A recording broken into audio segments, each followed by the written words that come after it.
Hello guys, welcome back to the channel, and in this video I'm going to be showing you guys how you can adjust your flashlight width and brightness on the iPhone. So this is for iOS 18.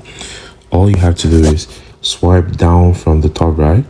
So once you swipe down, you have the flashlight button at the bottom, and if you don't have that here at the bottom, you have to go to settings and search for flashlight and make sure you add it to your home page. So once you've done that, you have to click on the flashlight.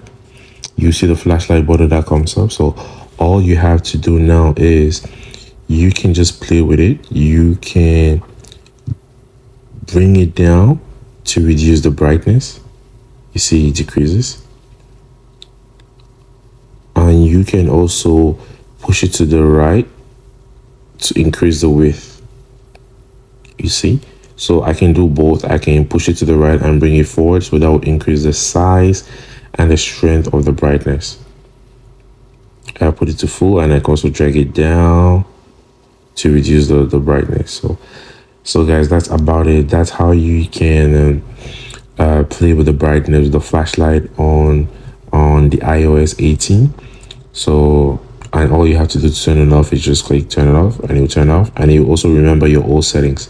That's about it. Thank you guys.